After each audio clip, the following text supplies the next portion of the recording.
It gives us great pleasure to welcome you all here on this cold winter evening to the Purana Qila. The history of this fort and the land it is built upon is mired in myth and mystery. Its origin is traced by some to the Pandavas, who are said to have built a magical city here called Indraprastha. In Indraprastha was the famous palace of illusion constructed for them by Maya, the architect of the Asura. The existence till 1913 of a village called Indraprastha adds to the legend that this was the same place where the city after Indra existed. For thousands of years, this land lay deserted after that. Excavations reveal habitations in and around at a much later period, giving credence to the fact that this was a living city during the Kushan, Sak and Gupta periods. There is, of course, a great certainty that there was a large population living in the vicinity in the Sultanate period. Sikandar Lodi laid the foundation of a city at this spot, but it was with the coming of the Mughals in 1526 that this area came into prominence. In 1533, the Emperor Humayun laid the foundation of a city which he called Deepana. In 1540, he was deposed by the Afghan Sher Shah Sur, who ruled India ably and wisely for the next 5 years. He raised a citadel, rebuilt parts of the city, and renamed it Shergarh. This gate, which we face now, is called the Humayun Darwaza. Probably not because Humayun used it extensively, but because through it you can clearly see Humayun's maqbara. This gate, as the rest of the fort, reveals a very exciting blend of Hindu and Muslim styles of architecture. Its pointed Islamic arches are synthesized with Hindu chhatris and brackets. The magnificent wall of the fort reaches 18 feet. There are groups of holes arranged in an interesting pattern on the wall, which were apparently meant to be spaces for birds to nest in. Hundreds of parrots and pigeons still make these fort walls their nesting places, even as humans have deserted this fort.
Once upon the sands of time, before history, before chronology, even before recorded time, when the gods roamed the earth and the Apsaras danced in heaven, and the netherworld was peopled with demons, this land which you sit on was part of Indraprastha, the expanding jungle.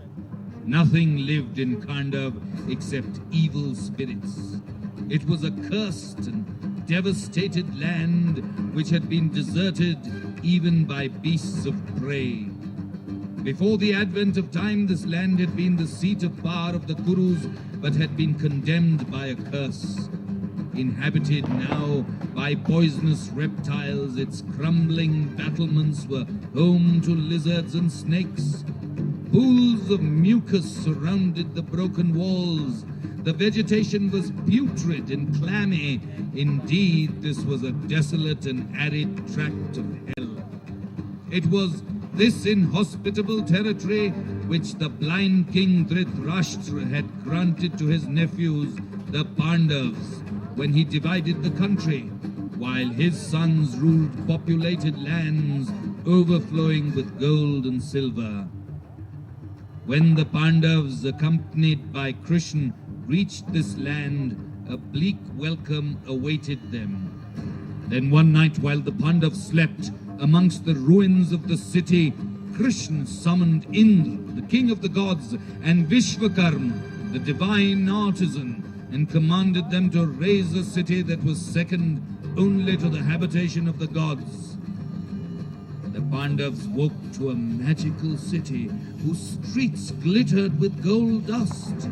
Marble palaces were surrounded by acres of lush green orchards in which nested birds of heaven.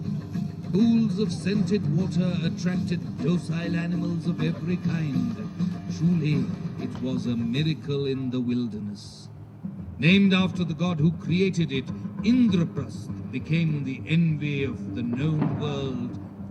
For many years, the Pandavas ruled in peace, prosperity, and justice.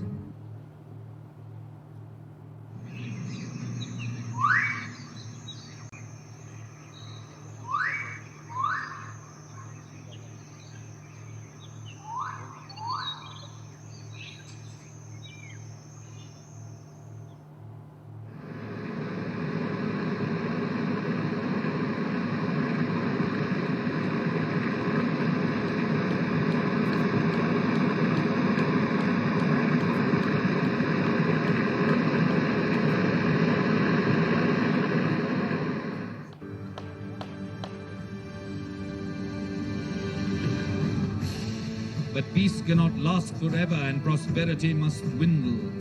Envy and jealousy led to conflict. The Pandavas and the Kauravas fought the bloodiest and the most savage and the most fierce battle in ancient India on the fields of Kurukshetra, not far from here.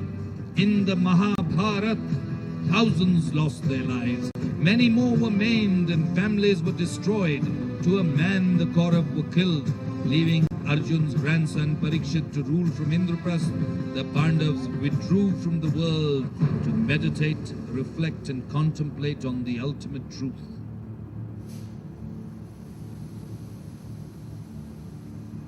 Indraprastha lost its glory. It lost its magnificence, its splendor faded, its radiance declined. Parikshit's descendants decided to move their capital back to Hastinapur, and once again Indraprastha became a ruin.